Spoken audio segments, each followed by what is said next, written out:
तो hello friends. तो आज हमने टॉपिक जो प्रीवियस पढ़ा था वो कौन सा था? यूनिफॉर्म मैग्नेट फील्ड के रिलेटेड टॉपिक था। अर्थ मैग्नेट के केस में that means earth has a magnet study किया था। अब हम पार्ट टू स्टडी करेंगे। ठीक है, पार्ट टू स्टडी करेंगे जिसमें हमने प्लॉटिंग देखनी है न्यूट्रल पॉइंट्स की, खासकर वो बहुत इंपॉर्टेंट है क्योंकि आपको 3 मार्क्स का क्वेश्चन यहीं से आ जाता है। तो इस केस में हमने देखना है कि न्यूट्रल पॉइंट होता क्या है।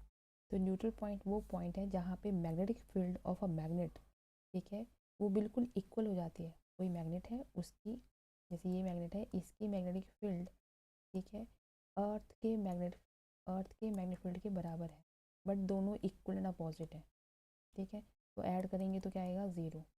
ठीक है, तो मैग्नेटिक फील्ड जो टोटल नेट मैग्नेटिक फील्ड होती है वहाँ पे ज़ीरो होती है रिजल्टेंट। तो ऐसा पॉइंट जहाँ पे कोई भी अर्थ की और ना ही मैग्नेट की मैग्नेटिक फील्ड प्रोड्यूस होती है, फॉर्म होती है, वो ऐसी जगह है जहाँ पे कोई भी मैग्नेटिक फील्ड लाइन एग्जिस्ट नहीं करती, उसको कहते हैं न्यूट्रल पॉइंट। क्लियर है? अब बात करते हैं फर्स्ट न्यूट्रल पॉइंट का केस जो है। ठीक है, न्यूट्रल पॉइंट का फर्स्ट केस ये है, ये डिस्कस करना हमने कि when a magnet is placed with its north pole pointing toward the north. कि अर्थ का जो हमें देखो, अर्थ हमें पता है कि अर्थ का नॉर्थ पार्ट ये है और ये आपका साउथ पोल है। ठीक है, अर्थ का। तो अगर मैं क्या करूँ, अर्थ की मैग्नेटिक लाइन जो है वो नॉर्थ की तरफ जा रही है, तो आपको पता है कि साउथ से नॉर्थ की तरफ मैग्नेटिक लाइन जाती है, मान लेते हैं फिलहाल। ठीक, ऐसा समझ रहे हैं, ये अर्थ की मैग्नेटिक फील्ड की बात हो रही है, ये कि अर्थ का जियोग्राफिकल पार्ट नहीं है। ठीक है, अर्थ का मैग्नेट है। ठीक है, मतलब तो उस केस में ये नॉर्थ है, ये फिलहाल के साउथ कंसीडर कर लेते हैं। ये अर्थ का नॉर्थ पार्ट है और ये साउथ है, और साउथ से मैग्नेटिक लाइन ऊपर को जा रही है, ये अर्थ की मैग्नेटिक लाइन है। अर्थ की मैग्नेटिक लाइन कैसी होती है? वो बहुत वाइड होती है, तो इसलिए बहुत वीक होती है। ठीक है, अब होता ये है कि बहुत सारे मैग्नेट हैं अर्थ में, तो हम एक मैग्नेट को उठाते हैं और उसके ऊपर स्टडी करते हैं कुछ पॉइंट के लिए। ठीक है, उस पर स्टडी करेंगे। तो उस पर स्टडी करने के लिए मैंने क्या करा, मैंने एक मैग्नेट लिया, उसकी जो नॉर्थ पोल है और जो अर्थ का मैग्नेट का नॉर्थ पोल है, उन दोनों को सेम डायरेक्शन में अलाइन कर दिया ऐसे। अब हमने ये देखना कि मैग्नेटिक लाइंस में क्या इफेक्ट पड़ता है। अब ध्यान से देखो कि इस केस में, ठीक है, इसमें देखो कि अगर अर्थ की मैग्नेटिक लाइंस तो ऐसे ही बढ़ी हैं, ऊपर को जा रही हैं, और नॉर्थ पोल भी, ऊपर नॉर्थ पोल है और नीचे साउथ पोल है, मैग्नेटिक लाइन कैसे जाती है? नॉर्थ से साउथ की तरफ जा रही है, ऐसे जा रही है, और इधर से भी नीचे की तरफ जा रही है। अब ये चीज़ जो है वो प्लस की है, मतलब ये चीज़ ये इसके ऊपर रखी हुई है, तो मैग्नेटिक लाइंस जो है वो ऐसे नीचे जा रही है और साउथ में इनसाइड होती जा रही है। ठीक है, पर मैं ऐसे क्यों बता रही हूँ कि ये ऐसे गई और ये ऐसे जा रही है? ठीक है, इसमें आपने समझना है कि अब यहाँ पे डायग्राम की बात करेंगे। ये जो डायग्राम दिया हुआ है कि जब हम अर्थ की मैग्नेटिक फील्ड के साथ मैग्नेट की मैग्नेटिक फील्ड को रिलेट करते हैं तो वो आपस में ऐसे बिहेव करती हैं। अब देखो, जहाँ पास में नॉर्थ एंड साउथ पोल के पास मैग्नेटिक लाइन काफ़ी कंसनट्रेटेड है और स्ट्रॉन्ग है, पर जैसे जैसे वो बढ़ती जाएंगी वैसे वैसे वीक होती जाती है। अब देखो कि मान लो कि यहाँ से मैग्नेटिक लाइन वो ऐसे नीचे को जा रही होगी और अर्थ की मैग्नेटिक फील्ड भी वो ऊपर की तरफ जा रही है। हुआ क्या कि इसकी वैल्यू और इसकी वैल्यू सेम है इस टाइम पे, तो और इक्वल एंड अपोजिट होगी, तो यहाँ पे जो प्रोड्यूस हुआ वो क्या प्रोड्यूस हुआ? Neutral point. ठीक है, न्यूट्रल पॉइंट क्रिएट हो गया। सेम यहाँ पे भी, क्योंकि यहाँ से मैग्नेट नीचे को जा रही थी और अर्थ की मैग्नेट ऊपर को आ रही थी, और कैंसिल आउट होगा इफेक्ट, तो यहाँ पे क्या बन जाएगा? एक और न्यूट्रल पॉइंट। तो इस चीज़ से हमने ये देखा कि कहाँ प्रोड्यूस हो रहे हैं, कौन सी सिचुएशन में कहाँ न्यूट्रल पॉइंट प्रोड्यूस होता है। ठीक है, जब हम अर्थ के, अब इसको समझना आपने कि अर्थ के नॉर्थ पोल में ही मैग्नेट के नॉर्थ पोल को अलाइन कर दिया जाए तो न्यूट्रल पॉइंट्स कहाँ बनते हैं? इधर और इधर। ये डायग्राम याद रख लेना, साइड वाइड्स में बनते हैं। ठीक है, एक्सिस के परपेंडिकुलर, ये इसकी एक्सिस है, इसके परपेंडिकुलर बनेंगे दोनों साइड। ठीक है, सेम दूसरा केस देखो कि when a magnet is place with its south pole, अगर मैंने अर्थ का नॉर्थ पोल तो ऐसे रखा, पर मैग्नेट के साउथ पोल की तरफ उसको घुमा दिया और अब नॉर्थ साउथ की तरफ अलाइन है, तब क्या होगा? तो यहाँ और यहाँ तो नहीं बनेगा। देखो कैसे मैग्नेटिक लाइन्स तो फिर से ऊपर ही जा रही है अर्थ की, पर इस मैग्नेट की मैग्नेटिक लाइन्स अब कहाँ आ रही है?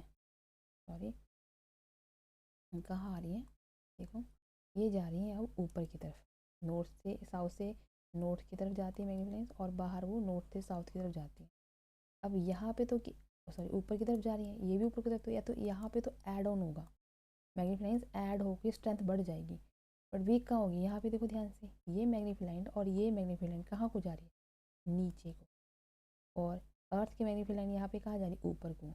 तो इक्वल अपोजिट केस बन सकता है, हो सकता है बराबर है, तो यहाँ पे और इसके बिल्कुल एक्सिस पे कहाँ मैग्नीफाइंड न्यूट्रल पॉइंट देंगी, यहाँ पे, तो जैसे यहाँ पे दे रखा है, ठीक है। तो आपको याद रखना है कि जब अर्थ की नॉर्थ में ही साउथ ऑफ मैग्नेट प्लेस कर दिया जाए, ठीक है, तो कहाँ पे मैग्नीफाइंस बनेगी, वो बनेगी उसके एक्सिस के ओवरहेड बनेगी, ठीक है। इतना सा पॉइंट है, बहुत सिंपल है, एग्जाम में पेपर में आ जाता है। और मैग्नेटिक कंपास कैसे, दैट मीन्स की यूज़ की जाती है, क्या है, एक डिवाइस है which is use to find the direction, ठीक है। और ये मैग्नेटिक प्रॉपर्टी एक टाइप की प्रॉपर्टी जो डायरेक्शन को इंडिकेट करने के लिए यूज़ की जाती है। नाउ अब वेरी इंपॉर्टेंट पॉइंट है इलेक्ट्रोमैग्नेट। आपकी बुक में जो दे रखा है इलेक्ट्रोमैग्नेट, वो हाफ इंफॉर्मेशन है, क्योंकि इलेक्ट्रोमैग्नेट बनाने के लिए पहले प्रीवियस हिस्ट्री पता होनी चाहिए, तभी आप इसको अच्छे से समझ पाओगे। इलेक्ट्रोमैग्नेट की बात है, इलेक्ट्रो लिखा है तो इलेक्ट्रिसिटी से तो कुछ हो रहा होगा, और मैग्नेट तो है ही। अब ये जो इलेक्ट्रोमैग्नेट है, पहली बात ये आर्टिफिशियल मैग्नेट नहीं है,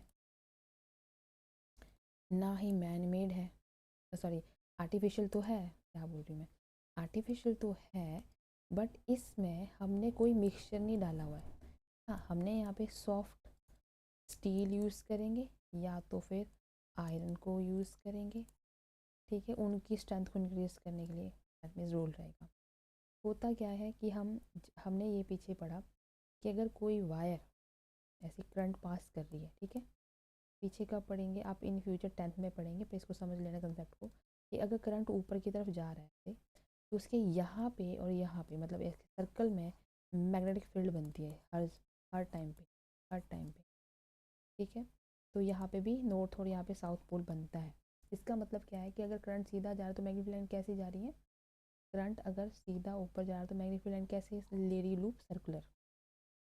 अब इसको उल्टा कर दूँ मैं, कि करंट तो ऊपर जा रहा है, मैग्नेटिक लाइन घूम रही है, अगर मैं करंट को घूमा गोल कर दूँ तो करंट अगर ऐसे जाए, सॉरी करंट ऐसे जाए सर्कुलर में, तो मैग्नेटिक फील्ड कैसे जाएगी, करंट ऊपर जा रहा है और ये नीचे जा रहा है, तो यहाँ लगेगा थंब रूल, ठीक है, राइट हैंड थंब रूल जो होगा उसको पढ़ेंगे हम, ठीक है। तो करंट को थंब की रिस्पेक्ट में रखना है और कर्लिंग फिंगर को ऐसे रोटेट लगाना है, ठीक है। आपका थंब जो है वो ये इसकी डायरेक्शन में और करंट आपकी फिंगर्स में राइट हैंड लगा रख के, मैग्नेटिक ऐसे अंदर को जा रही होंगी, वैसे इधर भी अंदर को जा रही होंगी। तो इसको ध्यान से देख, तो मैग्नेटिक लाइन्स क्या बन रही है, स्ट्रेट पाथ फॉलो कर रही है, मतलब एक छोटा सा रिंग, इसमें करंट ऐसे पास हो रहा है और मैग्नेटिक लाइन ऐसे सीधी जा रही है ऊपर, ऐसे ऐसे बहुत सारी, ठीक है। तो इससे क्या समझते हैं हम, इसे हम ये समझते हैं कि अगर करंट में आपका पास जो है करंट अगर स्ट्रेट है तो मैग्नेटिक लाइन क्या होंगी, सर्कुलर, और उसका उल्टा क्या करते हैं, मैग्नेटिक फील्ड अगर सर्कुलर सॉरी स्ट्रेट है तो करंट कैसा होना चाहिए, सर्कुलर होना चाहिए। वही चीज़ यहाँ पे कंसेप्ट लगाया है, ठीक है। अब करंट का एंटी क्लॉक और क्लॉकवाइज भी देखो, एक पेज पे आपने क्या करना है, ऊपर एक ऐसे ड्रॉ करना है सर्कल, और इसमें आपने क्या दिखाना है, ये क्लॉकवाइज, क्या दिखाना है, क्लॉकवाइज डायरेक्शन में करंट फ्लो कर रहा है। अब ध्यान से देखना है, ये ऐसे बन रहा है ना, तो अगर करंट क्लॉकवाइज मूव कर रहा है तो वहाँ पे साउथ पोल बनेगा, ठीक है। और पेज में फिर ड्रॉ करो सर्कल और वहाँ पे ड्रॉ करो एंटी क्लॉकवाइज, पहले तो एंटी क्लॉकवाइज, तो यहाँ पे क्या बनेगा आपके पास एन, तो यहाँ बनेगा नॉर्थ पोल, ठीक है। यही कंसेप्ट हमने इलेक्ट्रोमैग्नेट बनाने के लिए यूज़ करना है। ध्यान रखना कि अगर आपकी वायर ऐसे जा रही है, ऐसे, और करंट ऐसे फ्लो कर रहा है यहाँ से ऐसे, तो यहाँ पे डायरेक्शन देखो कैसी है, एंटी क्लॉकवाइज है, सॉरी क्लॉकवाइज तो साउथ पोल बनेगा, बिल्कुल उसके अपोजिट में नॉर्थ पोल बनेगा, ठीक है। इस तरीके से कंसेप्ट यूज़ होता है, इसको क्या कहते हैं, क्लॉक रूल, ठीक है। तो क्लॉक रूल आपकी बुक में है नहीं, 10th में होता है, बट फिर भी ये क्योंकि ये इलेक्ट्रोमैग्नेट स्टडी करना था और यहाँ पे नीचे इन्होंने आपको सॉलिनॉइड का टॉपिक दिया हुआ है, इसलिए इसको हमने एक्सप्लेन किया है, ठीक है। तो आपको ये ध्यान रखना है, मैं ये साइड में ड्रॉ कर दे रही हूँ कि ये आपका ऐसा साउथ ऐसे बनेगा ना, साउथ पोल, और इसके अपोजिट में तो एंटी क्लॉकवाइज का हमने क्या याद रखना है, ठीक है, एन याद रखना है। एंटी क्लॉकवाइज का एन तो लिखने आता है, जैसे एन के दोनों ये करंट ऊपर को ऐसे, तो एंटी क्लॉकवाइज बना रहा है। अब ध्यान से देखो इलेक्ट्रोमैग्नेट बनाने की विधि, रेसिपी है ये, ठीक है, तो रेसिपी समझ आनी चाहिए। तो इसको ठीक करते हैं पहले तो। अब ध्यान से देखो कि एंटी क्लॉकवाइज में तो हमने ये, हाँ, अब देखो हमने क्या किया है, हमने क्या बनाना है, इलेक्ट्रोमैग्नेट बनाना है, ठीक है, इलेक्ट्रोमैग्नेट। अगर इलेक्ट्रोमैग्नेट की बात समझ आ गई आपको तो आप फिर इलेक्ट्रोमैग्नेट समझ जाएंगे। हमने क्या किया, पहली बात मैंने बोला कि अगर हम पहले मैंने ये बताया आपको कि करंट अगर सीधा मूव करता है मैग्नेट कहीं सर्कुलर में पाथ में मूव करते हैं, तो मैंने क्या लिया, वायर को लूप बना ली, क्या बना दी, लूप बना दी। तो एक लूप में हमने पढ़ा, अगर ऐसे लूप बनाएंगे तो करंट ऐसे फ्लो करता हुआ आएगा। तो ये इस लूप के पैर ऊपर वाले पोर्शन में साउथ पोल बनेगा, बिल्कुल उसके नीचे नॉर्थ पोल बनेगा, दूसरा फेज ऑफ दिस, ठीक है।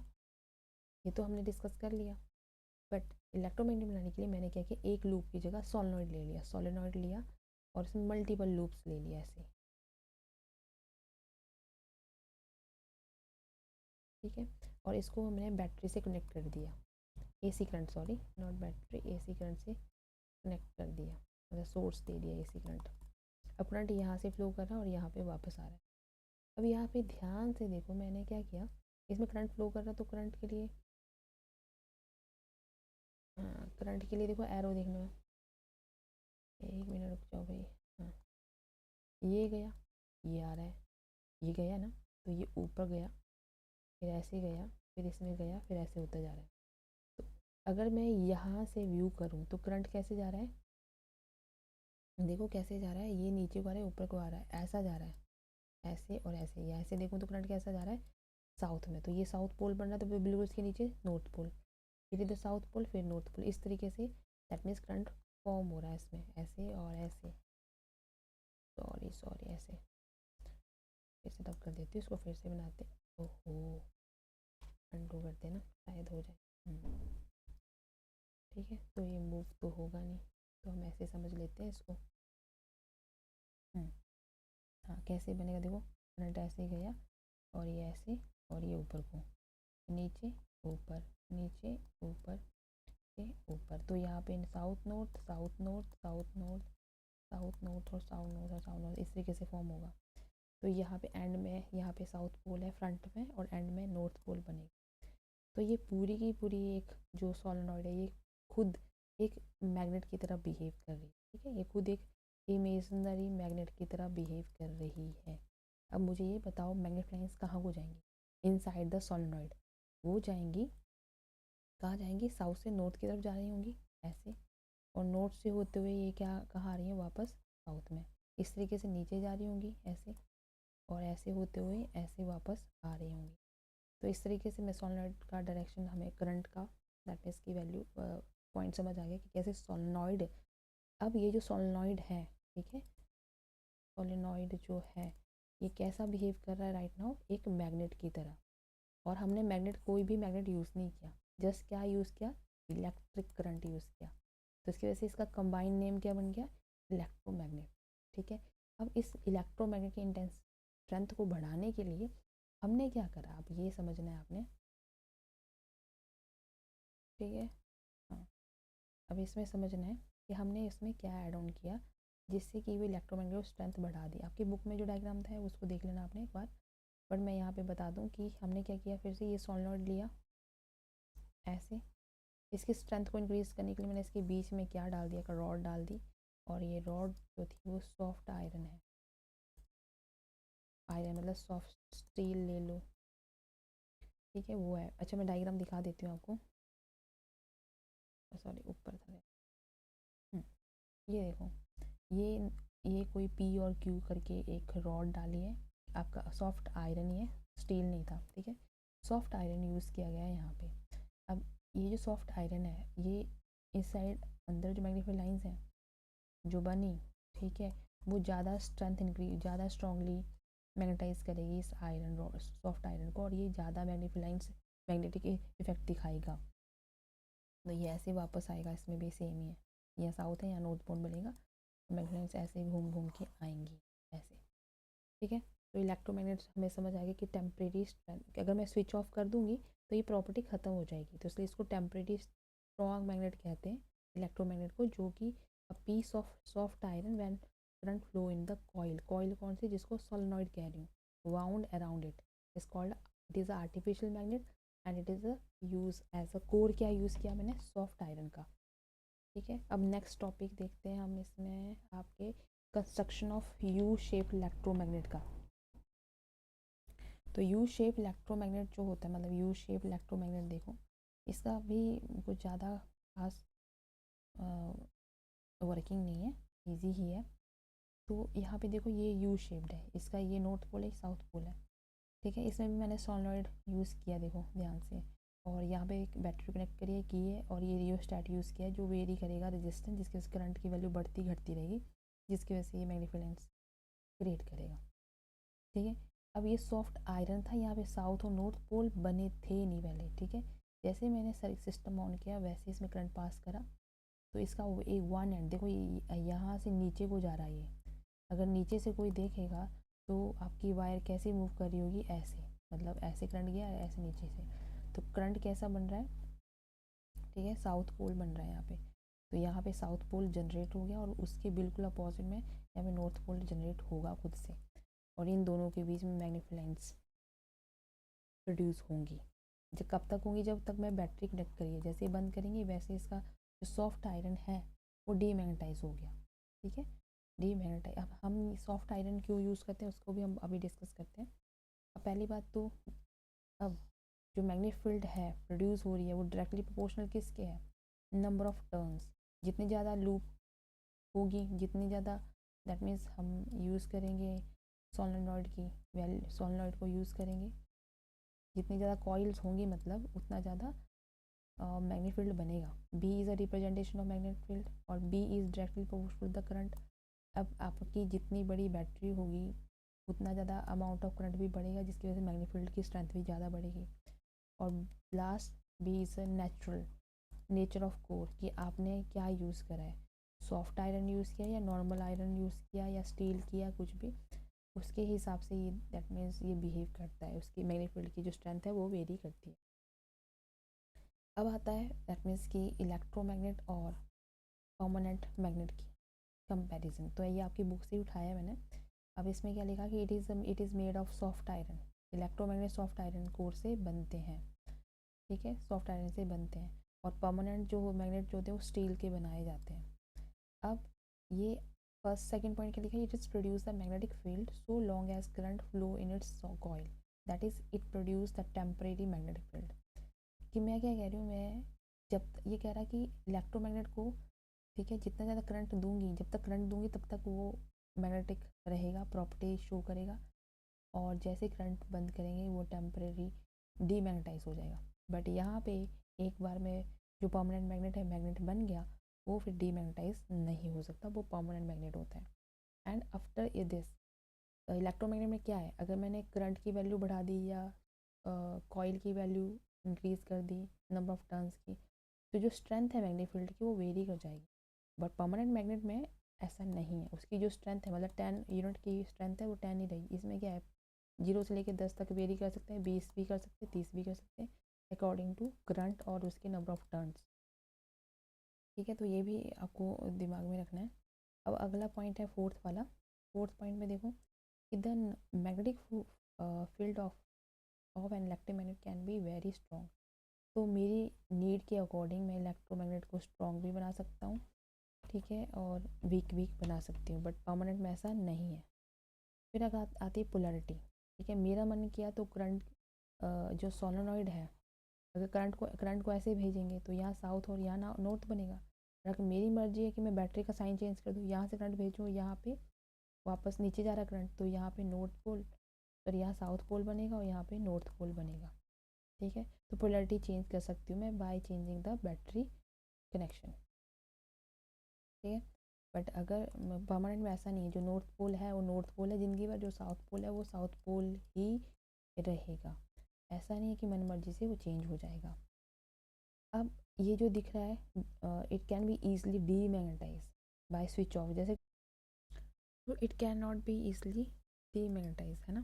तो it can not be easily demagnetize, but ये आसानी से आपका इलेक्ट्रोमैग्नेट जो होता है वो मैग्नेटाइज हो जाता है, और डीमैग्नेटाइज भी बहुत ईजी हो जाता है जैसे करंट ऑफ करते हैं तो। बट इस केस में ऐसा नहीं है। अगले केस में देखते हैं कि advantages of electromagnet over a permanent magnet. तो इसमें इलेक्ट्रोमैग्नेट याद रखना है कि वो स्ट्रॉन्ग इलेक्ट्रोमैग्नेट फील्ड प्रोड्यूस करता है। उसकी स्ट्रेंथ हम वेरी कर सकते हैं, अपनी मर्जी से इंक्रीज डिक्रीज कर सकते हैं, जीरो से लेके कितनी भी, डिपेंड। और ये पोलैरिटी रिवर्स हो जाती है कि जहाँ पे नॉर्थ पोल था वहाँ साउथ पोल हम बना सकते हैं, और जहाँ नॉर्थ था वहाँ साउथ पोल रिप्लेस कर सकते हैं। तो ये भी एक केस था। अब उसके बाद हम डिस्कस करते हैं, हाँ इसमें एक और पॉइंट था कि आपकी रिटेंटिविटी, मतलब हमने सॉफ्ट आयरन क्यों यूज़ किया। तो सॉफ्ट आयरन की जो प्रॉपर्टी है, रिटेंटिविटी होती है, ठीक है, उसकी रिटेंटिविटी जो होती है वो बहुत हाई होती है। क्या होती है रिटेंटिविटी, सॉरी रिटेंटिविटी लो होती है। रिटेंटिविटी का मतलब है रिटेन करना, रेजिड्यू। तो रेजिड्यू किसका, मैग्नेट, मैग्नेटिक फील्ड का, जिसकी वजह से वो मैग्नेटाइज होता है, उसकी मैग्नेटिक फील्ड का जो रेजिड्यू बहुत लो होता है किसमें, सॉफ्ट आयरन में। क्यों कि जैसे करंट ऑन करते हैं सॉफ्ट आयरन जल्दी से मैग्नेटाइज हो जाता है। क्यों हो जाता है कि उसको मैक्सिमम मैग्नीफिकेंस अपने अंदर से पास करता है, और इस प्रॉपर्टी को कहते हैं क्रॉसिविटी। इसकी स्पेलिंग एक बार चेक करें, आपकी बुक में छोटा सा पैराग्राफ दे रखा है।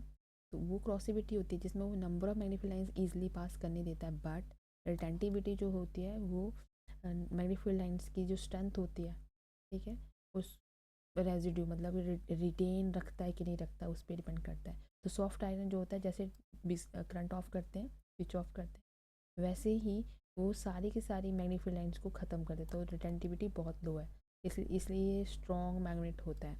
बट हम स्टील को यूज़ करते हैं परमानेंट बनाने के लिए, स्टील को परमानेंट मैग्नेट बनाने के लिए यूज़ करते हैं। क्यों करते हैं कि उसकी क्रॉसिविटी तो हाई है, क्योंकि मैक्सिमम मैग्नीफाइड लाइन्स अपने अंदर से जाने देता है, और साथ में रिटेंटिविटी भी हाई है, जिसकी वजह से वो डीमैग्नेटाइज नहीं हो पाता और परमानेंट मैग्नेट बनता है। तो ये एक एक्स्ट्रा इन्फॉर्मेशन है जो आपकी बुक में है। अब बाकी जो यूज़ है आप बुक से पढ़ लेना। हाँ इसका मैंने एक यूज़ बताया था इलेक्ट्रोमैग्नेट का, कि अगर आपके कोई आर्मी पर्सन है और उसको दैट मीन्स कि मेटेलिक कोई वाउंड हुआ है, तो अगर उसको हमें निकालना होता है तो हम इलेक्ट्रोमैग्नेट यूज़ करते हैं। ये एक वहाँ पे वैल्यू दे रखी होगी। और बाकी जैसे आपके जो भी इंस्ट्रूमेंट्स होते हैं, इवन आप जो हेडफोन से टॉपिक सुन रहे हैं उसमें भी मैग्नेट यूज़ किया जाता है। अब अभी हम जो यूज़ कर रहे हैं वो इलेक्ट्रिक बेल है, जो इलेक्ट्रोमैग्नेट को यूज़ करके बनाई हुई है। और कैसे, दैट मीन्स वो ऑटोमेटिकली काम करती है। तो फर्स्ट आपने इसको ध्यान से देखना है कि क्या क्या इसमें है। तो मैं थोड़ा सा इसको बड़ा कर देती हूँ, जूम। अब इसको देखो ध्यान से।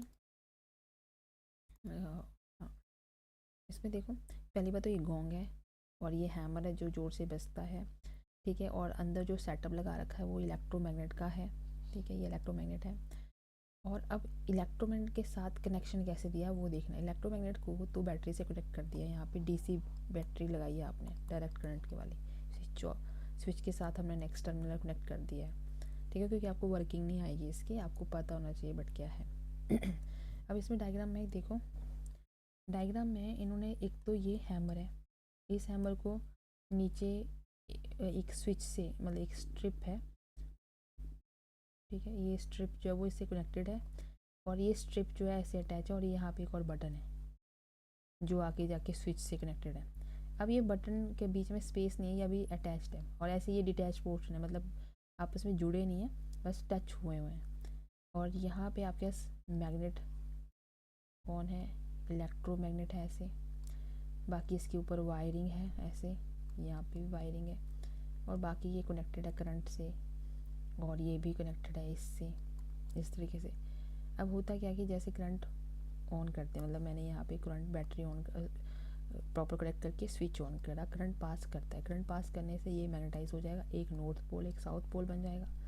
और ये भी मेटालिक स्ट्रिप है तो ये फट से इसको खींच लेगा, और यहाँ पे गोंग होता है तो ये जोर से हिट कर देगा इसको, ठीक है, और ये इसके पास नियर बाय टच हो जाएगा इसके साथ। ये जैसे टच होगा तो यहाँ से, ठीक है, यहाँ से कनेक्शन डिटैच हो जाएगा, और कनेक्शन डिटैच होगा तो आपका सर्किट ओपन हो जाएगा।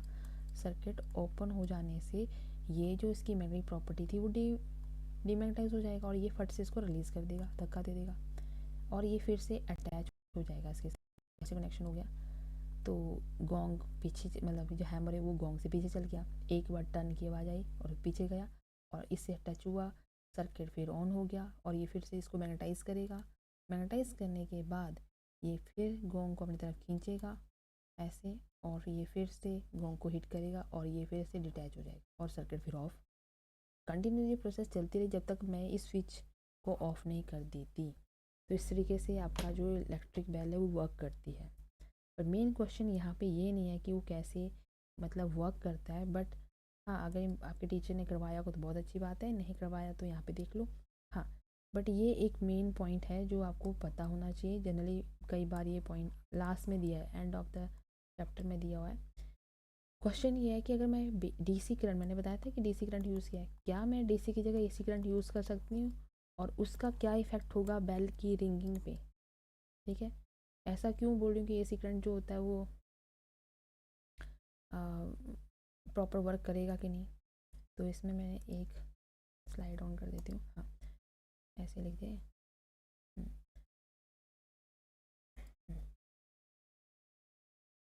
तो मैं ये कह रही हूँ कि आपका जो एसी करंट होता है, ठीक है, वो पल्सेटिंग नेचर का होता है, आपको ध्यान रखना है, ऐसे पल्स वाला, प्लस और माइनस। एक पूरा सर्किट कंप्लीट करने के लिए वो फर्स्ट हाफ ऐसे जाता है, फिर नेगेटिव हाफ में ऐसे। अब इसको सर्किट में दिखाने के लिए मैंने ऐसे एसी करंट लगाया है, यहाँ कोई अप्लायंस है, इसमें से करंट गया, तो पहले हाफ तो करंट कैसे गया, ऐसे, पर नेक्स्ट हाफ में करंट की डायरेक्शन वेरी कर जाएगी, रिवर्स। तो ये ऐसे करंट गया, और पिछले वाले में करंट कैसे जा रहा था, ऐसे, डायरेक्शन चेंज करता है, जिसकी वजह से क्या हो जाएगा कि अगर करंट लूप में ऐसे से ऐसे गया तो ये साउथ से नॉर्थ बनेगा, और अगर लूप में करंट इधर से जाएगा तो ये साउथ हो ये नॉर्थ हो जाएगा, पोलैरिटी चेंज हो जाएगी बस। अगर पोलैरिटी चेंज हो रही है तो क्वेश्चन में वो कह रहा है कि अगर पोलैरिटी चेंज होगी मैग्नेट की तो क्या इफ़ेक्ट होगा बेल की रिंगिंग, तो आप कहेंगे नहीं, देयर इज़ नो इफ़ेक्ट। ठीक है, कि आपका जो अट्रैक्टिव प्रॉपर्टी है वो पोलैरिटी पे डिपेंड नहीं कर रही। वो तो मैग्नेट है, वो तो अट्रैक्ट करता ही रहेगा, अट्रैक्शन थोड़ी ख़त्म करेगा, सेम ही होती रहेगा, बस ये south north north south very कर जाएगा, जिसकी वजह से बेल स्टिल रिंग करेगी प्रॉपरली। स्विच ऑन करने जब तक स्विच ऑफ नहीं करते तक वो सेम जैसे कि डीसी करंट में बिहेव करती है वैसे ही करती है, अदरवाइज़ वो किस पे, पोलैरिटी पे डिपेंड नहीं करती, इतना ध्यान रखना है। नेक्स्ट पार्ट रहता है आपका यूजेस ऑफ मैग्नेट। तो ये छोटे छोटे टॉपिक हैं। कंपस में, इलेक्ट्रोमोटर्स में, लाउड स्पीकर में और जनरेटर्स में यूज़ होता है मैग्नेट। ठीक है, और केयर कैसे करनी है मैग्नेट्स की, तो आपको याद रखना है कि उसको कीपर्स मतलब प्रॉपरली स्टोर करना है, बच्चों से दूर ही रखना है क्योंकि बच्चे खा जाते हैं, तो वो हार्मफुल होता है बच्चों के लिए। Avoid the heating and dropping, avoid heating और ड्रॉपिंग, हीट और ड्रॉप करने से उसकी प्रॉपर्टी लूज़ हो जाती है, एंड साथ में उसको इलेक्ट्रॉनिक चीज़ों से भी दूर रखना है, तो उसकी वजह से मैग्नेट अपनी प्रॉपर्टी छोड़ देता है। तो आपको अगर टॉपिक अच्छा लगा हो तो मुझे एक पॉजिटिव फीडबैक देना, जिसकी वजह से मैं पॉजिटिवली होके और नए वीडियो बना सकूं। ठीक है, तो thank you for watching, God bless you all of you.